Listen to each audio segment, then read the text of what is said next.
You know why America is so broke today?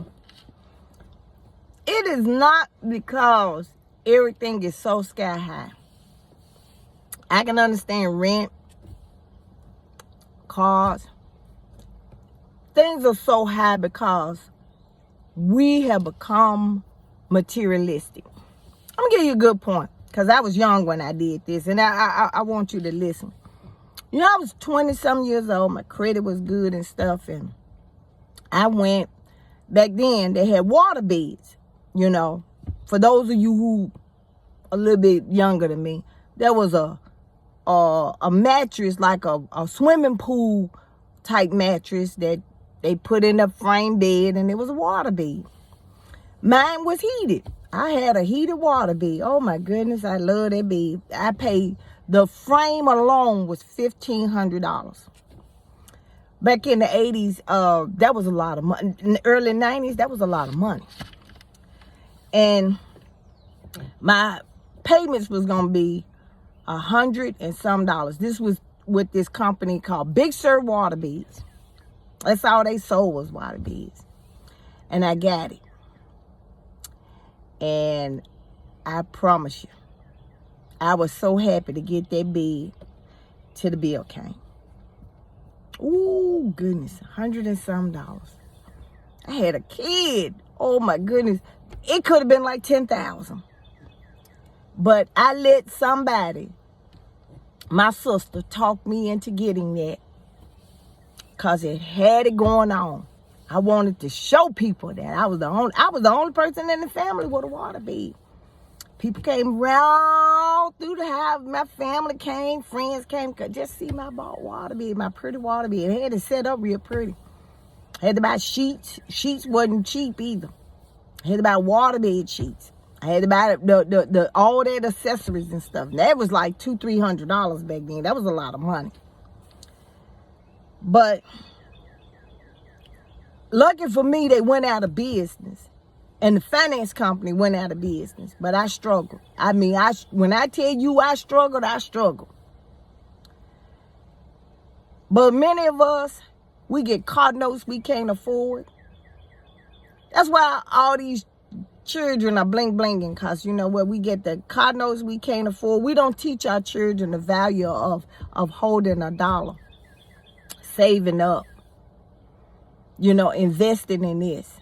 No, we teach them the, you know what, the most important things are nails, booty, and all this other stuff. We don't teach them that, you know what, save your money. You know, you want a car, save your car. And every tax year, this is the first tax season I have not seen it since. But tax year, you see everybody go get a TV and a raggedy car. Some of them don't even have bumpers on them. Some of them have bullet holes on it. Some of them already wrecked, and they driving it around. And you say, well, that's the only thing I can afford. Well, now if you save up, you will be able to do it. Just think if you saved $2 a day or $2 a week, how much money you would have. Or better yet, get a change bucket. My mama, I saved up so much change one time, and I had them little coin change where you put the little coin things in and told you how much. And I was just putting my change in there, and it fill up, and I just go get another one and bought another one and fill it up. Go get another, buy another one. I ended up with $800 and some in change. Just change. You know, summer getting ready to happen. Summer getting ready to happen, and all these little young girls ain't gonna have nothing to do. They ain't gonna have nowhere to go. They gonna want to hang out at the mall. Them gonna be your kids. Then when they gonna get, either they gonna get in trouble, because if you ain't got no money, you don't need to be at the mall. But see, you parents have turned places like that and restaurants and stuff to a babysitter, a daycare. Because see, you don't want to fool with them, so you throwing them off on somebody else. Yeah, my daughter and son used to say I was Godzilla in drawers. Because you know why? If you didn't have no money, you didn't want to get no summer job, you stayed in the house and you did the work around the house. My grass had to be cut. Them dishes better be washed. My house better be clean. No, and no, you cannot have no damn company. And no, you cannot go no damn where. You sit your ass around that house. That was your prison. My son ended up, he had got him a little portable candy stand. He had a little backpack and sold candy and stuff. He made his money. He found summer jobs. That next year he found a summer job, paid for his own school stuff. You know, stop treating these kids like they babies. Some of y'all got grown ass men, 30 and 40 years old, and y'all still treating him like he 18 years old and wonder why he got all them kids all over the place. Some of y'all treating y'all children, y'all girls, like y'all best, like they y'all best friends. They ain't your best friend. You don't burp a best friend.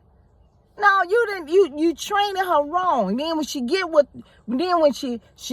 somebody that ain't finna play with her, then you want to ask for justice for her. Well, how about this? Because see, back in the day, you would have hit my mama, you would have died. And if I would have hit my mama, I would have died. Y'all need to go back, stop treating these children, these kids like they're your best friend. They're not. They're your children. And if you love them enough, teach them morals and respect. Now, I know after they leave the house, whatever they do, you know, they may do some wrong. But if you steer them right, they going to wake up like me. I get phone calls all day. Mama, oh, mama, I'm so glad you taught me this. Because you know why? You can sit here and say anything else. Say she's a single parent and she's single and I was a single parent. But I guarantee you, I didn't let nobody run my house but me. My rules apply. Y'all need to stop having these men come up in your house all the time. You know, you meet them and you let them hang around your kids. No, you ain't got to, we ain't like that. My son, I don't, when when that woman is ready for you, you ready to commit to her, you think that's the right one, then you bring her to me. Don't you bring that woman to me and she ain't your steady thing. See, that's your problem. And then when they get mad, they want to come and call you. Don't call me about that mess. Don't call me, you what? I don't know you, lady. Don't call me about that. Dog, shit, that ain't got nothing to do with me. That, you know, stop giving these men all your goodies. Letting them know, you know, back in the day if you laid on a man's bed or sat on a man's bed, that was an invitation to sex. But now y'all doing it all different now. And then you wonder why. Y'all got babies all over the place. He ain't faithful to nobody because he is not a man.